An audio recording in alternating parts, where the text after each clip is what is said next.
어느 사람이 카워시를 집에서 했습니다.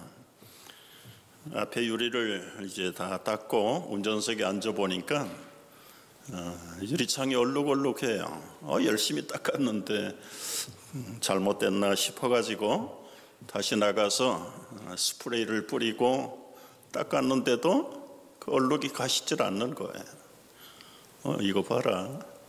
아주 날카로운 샤프닝을 갖다가 조심스럽게 유리가 스크래치 되지 않도록 긁어보았어요. 그래도 전혀 변화가 없습니다. 알고 보니까 바깥에 먼지가 묻은 게 아니라 안에 먼지가 묻어 있었습니다. 사람들은 겉으로 볼 때는 다 건강해 보이고 멀쩡해 보입니다. 그런데 속으로, 정신적으로, 심리적으로 수많은 아픔과 고통, 시달림을 당하고 있습니다. 어떤 사람은 실패와 좌절감, 외로움과 고독, 질병, 때로는 배신감, 후회와 슬픔, 삶의 의욕을 잃어버린 상실증에 걸려 있는 사람들, 우리가 이런 사람들에게 주는 당신에게 시리즈가 지난주에 시작이 됐습니다. 오늘은 수치심에 붙잡혀 있는 당신에게 주시는 주님의 메시지입니다. 여러분, 이 수치심은 어디에서 왔을까요? 이 수치심은 아담과 하와가 에덴에서 타락할 때부터 시작되었어요. 범죄하기 전에는 없었어요. 그런데 범죄한 후에 보니까 여전히 벌거벗고 있는데 수치심이 들었어요. 부끄러웠어요. 그래서 아무도 없는데, 부부 사이밖에 없는데도 가리기를 시작을 했습니다. 따라서 모든 사람이 죄를 범하였음에 인류는 이 수치심으로부터 해방될 수 있다? 없다? 없습니다. 여러분 한 사람만 수치심이 있는 거 아니에요. 모두가 다 수치심을 가지고 있어요. 여러분 어떤 수치심에 붙들려 있는가, 전문가들이 뽑아놓은 것들을 인용을 합니다.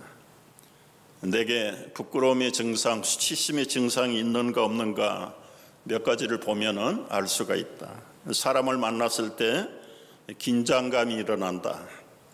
진땀이 나고 얼굴이 빨개지거나 굳어진다. 목소리가 작고 떨림이 있다.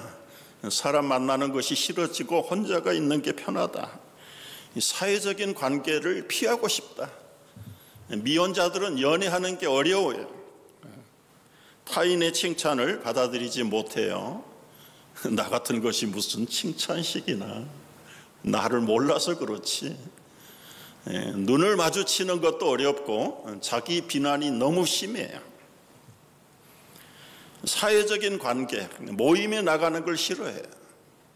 늘 혼자 있고 싶어하는 이런 것들이 이 수치심과 부끄러움의 증상, 여러분 한 몇 개나 해당이 되는지 모르겠습니다.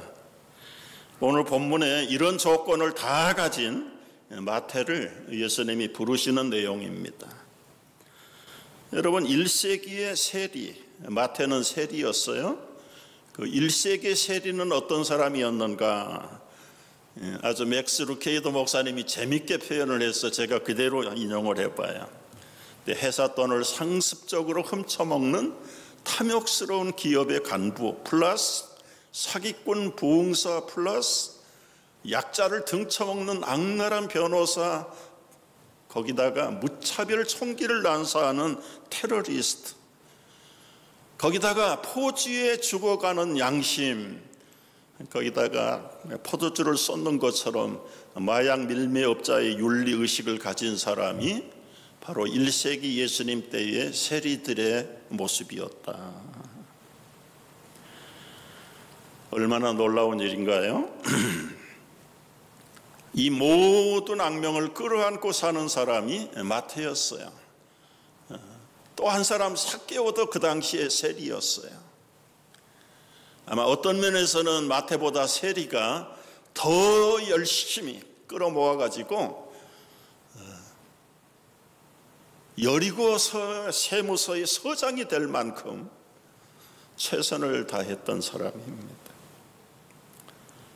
마태는 로마 제국의 세무 공무원 공인세리입니다. 그의 아이디를 분석해 보면 국적은 유대인인데 지금 현재 직분은 로마 제국의 산하의 세리 공무원입니다. 본명은 부모가 제사장이 되라는 비전을 가지고 레이라는 이름을 붙여줬어요. 그런데 지금은 유대인 동족들 사회에서는커녕 자기 자신도 자기를 지키지 못하는 너무나 아웃사이드에 치우쳐 동족들의 혈세를 뜯어내는 악랄한 민족의 배반자로 낙인이 찍힌 사람, 이제까지 한 번도 동족들 모임에 갈 수도 없고 오라는 데도 없고 만나면 손가락질하고 역지거리 당하는 그런 수치심 끌어안고 사는 사람이 마태였습니다. 여러분, 이 수치심이 무엇인가 조금 간단하게 정리를 해보면 나만 알고 있는 마음속에 가장 깊은 상처, 이 수치심은 사랑받지 못한다고 느낄 때, 뭔가 잘못됐다라고 생각될 때에 밀려오는 부끄러운 감정이 수치심이에요. 이건 안에서도 일어날 수 있지만 자기 외모를 통해서도 수치심을 가질 수 있어요. 이 삭개오는 키가 작은 수치감 때문에 그 인생이 완전히 삐뚤어졌던 사람입니다. 여러분, 어떤 수치심을 가지고 있습니까? 어떻게 치료해야 될까요? 심리 전문 학자들의 조언을 인용을 해봐요. 첫째는 대인관계를 넓혀봐라. 그렇게 할 수 있으면야 무슨 고민이겠어요. 그거 자체가 싫은데 그래도 하여튼 여러분 받아들이거나 말거나 가이드라인은 한번 들어볼 필요는 있습니다. 사람 만나는 시간을 늘려라. 혼자 있고 싶은 사람이 사람 만나는 게 귀찮은데 그 라인을 넘어서지 못하면 평생 자신의 수치심 감옥에 갇혀 있는 것. 두 번째는 대인관계 기술을 향상시켜라.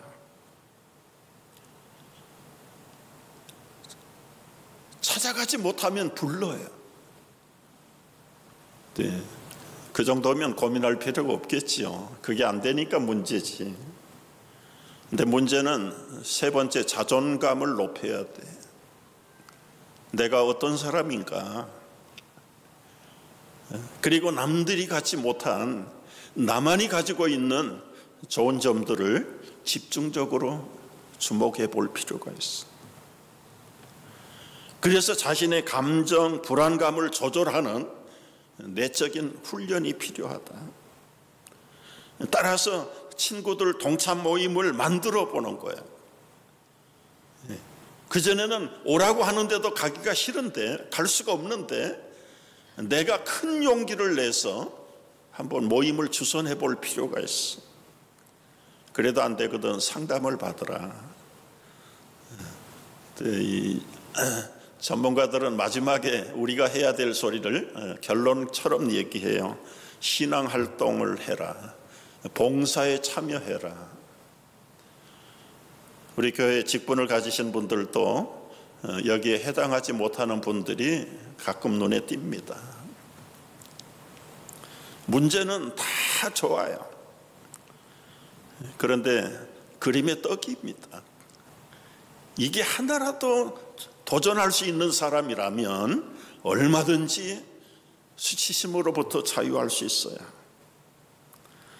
마태는 가진 게 돈뿐인데 인류 상담가, 심리학자 다 개인 상담을 했을 겁니다.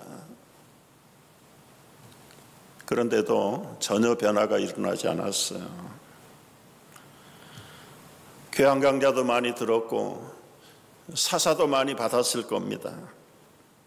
그러나 전혀 변화가 없어요. 오히려 시간이 가면 갈수록 더 깊은 수치심과 자존감이 바닥을 치고 있습니다. 이제는 만사가 다 귀찮습니다. 마지막 자기의 자존감마저도 살아야 되는지 끝내야 되는지, 그러니 무슨 일이 손에 잡히겠습니까? 저택은 갈릴리 호수 언덕에 어마어마한 저택을 가졌어요. 요즘 말로 하면 리무진 타고 다닙니다. 그런데 아무도 부를 사람이 없어요. 올 사람이 없습니다. 오라는 데도 없고 동창 모임도 없고 흔한 말로 개 모임도 없어요. 어디를 가든지 민족의 반역자, 그리고 보이지 않는 자신의 수치심의 감옥에 갇혀있는 죄수. 아무도 사람이 없어요. 가면 피합니다. 욕합니다.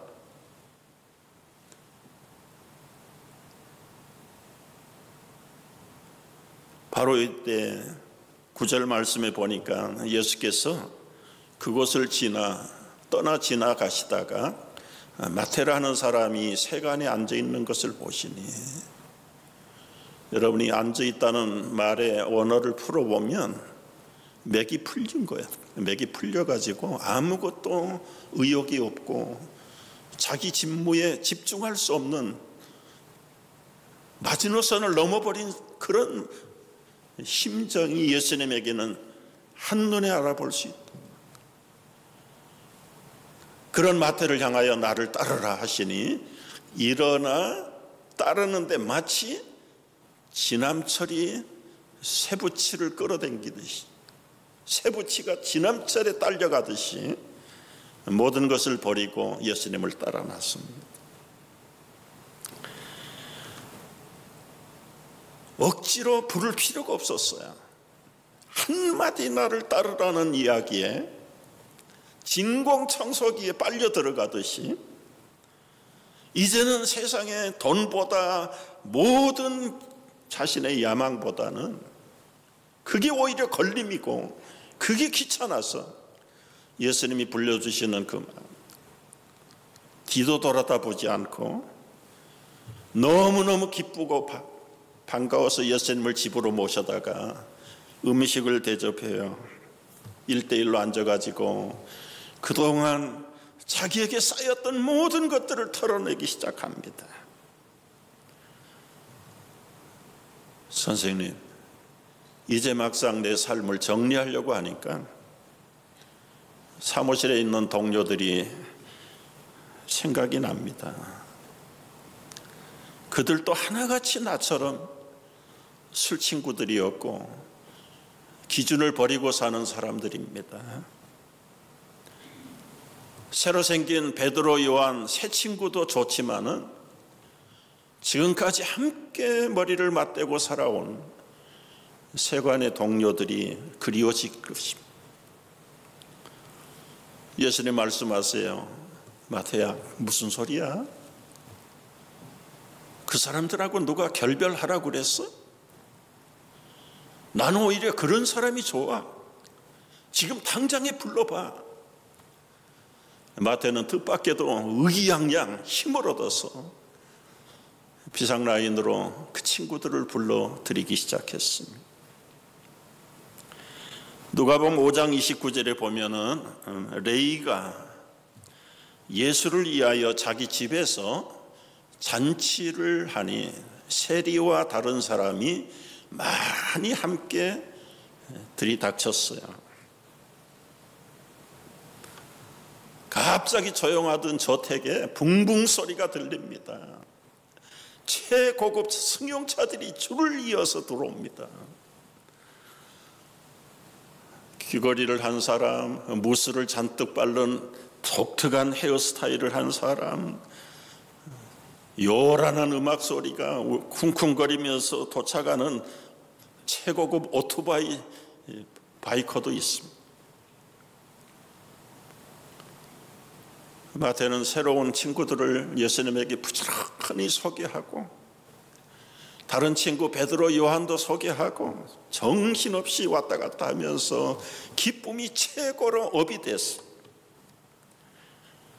서로 음식을 나누면서 그동안 괄시만 당하고 멸시만 당했던 이 모든 세무서 직원들, 그리고는 마태 주변에 있던 사람들이 이제는 해방구에 왔어. 정상적인 사람들이 이렇게 영접해주고 따뜻하게 환영해주는 것은 어떤 면에서는 난생 처음 있는 분위기입니다. 서로 편안한 마음으로, 자세로 음식을 먹고 잔치가 한참 무르익어갑니다. 여러분, 유대인들이 함께 앉아서 밥을 먹을 때는, 앉았다는 말은 식탁에 앉은 게 아니에요. 우리 고대 영화에서 많이 보듯이 반쯤 누워가지고 빙 둘러가지고 서로 그저 아주 편안한 자세로. 바로 이때 출입문이 활짝 열리고 찬바람이 쏟아져 들어옵니다. 종교 경찰들이 들이닥쳤어요. 그들은 바리새인들이고 서기관들입니다. 11절 말씀을 보면 바리새인들이 이 광경을 보고 제자들에게 어찌하여 너희 선생은 세리와 죄인들과 함께 잡수시느냐. 갑자기 분위기가 얼어붙었습니다. 특별히 곤란한 건 마태였어요. 예수 편에 서야 될지 이쪽으로 서야 될지 어리둥절하면서 갈 바를 알지 못하는 마태와 사람들을 바라보면서 예수님은 단호하게 12절에서 이렇게 말씀하세요. 건강한 자에게 의사가 쓸데없고 병든 자에게라야 의사가 필요하다. 다 같이, 내가 의인을 부르러 온 것이 아니요 죄인을 불러 회개시키려 왔노라. 여러분, 예수님이 오신 목적은 수치심, 부끄러움, 삶의 목표를 잃어버리고 되는 대로 살아가는 방향 없는 인생들을 바로 세우기 위해서 오셨다는 말입니다. 예수님 앞에서는 감출 사람이 아무도 없다. 여러분, 지금 타락한 사람들이 한 그룹이 있고 거룩한 종교경찰들이 한 그룹이 있는데, 우리가 볼 때는 종교경찰이고 거룩한 바리새인들이지만 예수님의 눈으로 볼 때는 누가 의인이고 누가 죄인이냐, 기준이 달라요. 기준이 달라. 엄격하게 율법을 따라서 사는 바리새인들, 종교경찰들, 사람들에게 책 잡힐 것이 없지요. 자세부터 옷차림부터 하루하루 시간을 지키는 것부터가. 그런데 예수님의 눈으로 볼 때는 그들이 타락한 죄인들이고 될 대로 되라 규모 없이 포기하고 사는, 예수님 앞에 초대를 받아 나온 그 그룹들이 바로 예수님 보기에는 의인들이었어요. 여러분, 세상은 자기의 기준으로 사람을 구별합니다. 그게 현실이에요. 또 무시해서도 안 돼요. 그러나 하나님 앞에서는 하나님이 바라보시는 기준이 있다는 것을 알아야 돼요. 우리는 모두 다 수치심을 끌어안고 삽니다. 부끄러움 속에 숨어 있습니다. 그런데 말라기 4장 2절에 보면, 내 이름을 경외하는 너희에게는 의로운 해가 떠올라서 치료하는 강선을 바라리. 힐링 라이트를 비춰서 숨겨져 있는 외양간 안에 갇혀 있는, 그야말로 자유를 누리지 못하는 그런 송아지 같은 인생들, 하나님께서 힐링하실 때, 여러분, 암소가 아니에요. 송아지입니다. 암소는 뛰지 못해요. 나이도 많고 덩치도 커서 뛰지도 못해. 느릿느릿 점잖아. 그러나 송아지의 특징은 내놓기만 하면 천방지축으로 뜁니다. 그 힘, 그 제한 없는 그 기쁨,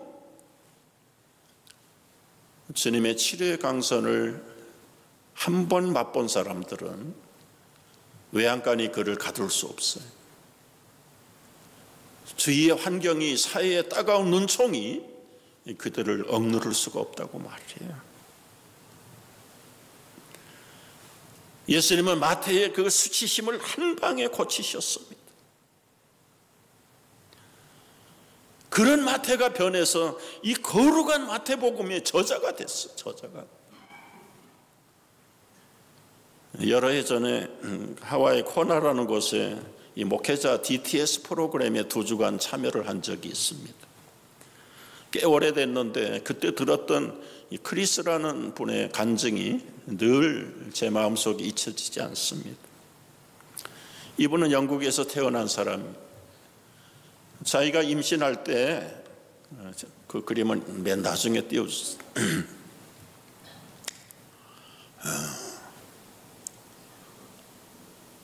아버지가 누군지 몰라요. 임신만 시키고는 아버지 사라져버렸대. 그리고 홀어머니 밑에서 태어났고, 어머니는 또 먹고 살아야 되니까 자기 처가에다가 외할머니 외할아버지에다가 맡겨놓고는,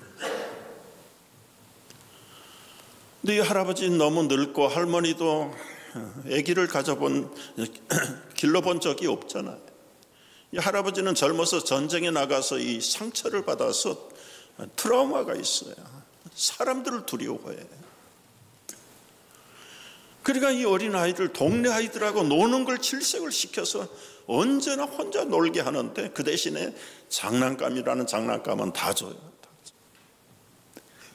이 어린아이가 사람이 그리운데 손자를 안아주는 법이 없어. 스킨십을 해본 적이 없어요. 어떻게 아기를 길러야 되는지도 몰라. 그래서 이 외로운 아이는 늘 장난감 데리고 얘기하고 사람이 그리워지고, 그렇게 자라면서 6살 때 엄마가 재혼을 했답니다. 처음에는 한 1년 동안은 정말 따뜻한 가족, 같이 휴가도 가고 놀이동산도 가고 새아빠가 얼마나 잘하는지. 그런데 1년이 지나면서 6살 때에 재혼을 했는데 7살 때부터 이제 엄마 아빠가 만나기만 하면 싸웁니다. 물론 그리스도인들이 아니었죠. 너무너무 심하게 싸워요. 8살, 9살, 10살이 될 때까지도 그런 환경에서 자라야 했어요. 이제는 10살이 돼서 이제 자기 말도 좀 하고 싶은 나이가 된 거예요. 거의 자정쯤이 됐는데도 싸움이 그치죠. 문을 닫고 자려고 해도 싸움 소리에 잠을 이룰 수가 없어요. 용기를 내서 엄마 아빠가 싸우는 방으로 들어갔습니다. 제발 좀 싸우지 마세요. 방에 들어가자마자 너무너무 지독한 알코올 냄새가 코를 찌를 때, 두 사람 다 눈이 풀려가지고 제대로 초점이 맞지 않는데 입에서는 거친 소리와 가구들이 깨지는 소리들이 그치지 않습니다. 용기를 내서 야단을 친 아들을 너하고는 관계없어 가, 밀어내버리고 문을 닫아요.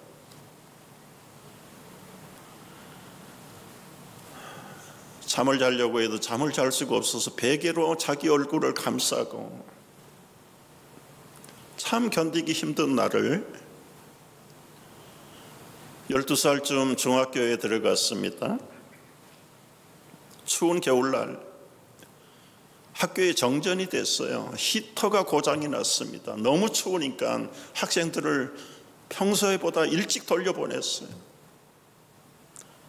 집에 일찍 온 아들은 문을 열고 들어가 보니까 엄마가 다른 남자와 침대에 있습니다. 하늘이 무너지는 것 같은 배신감을 느끼고 그 자리에서 뛰쳐나가서 몇 날 며칠을 집에 들어오자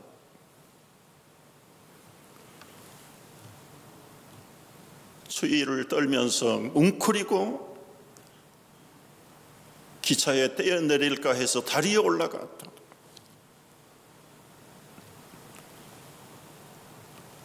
환경적으로도 외롭고 힘든 환경에서 컸는데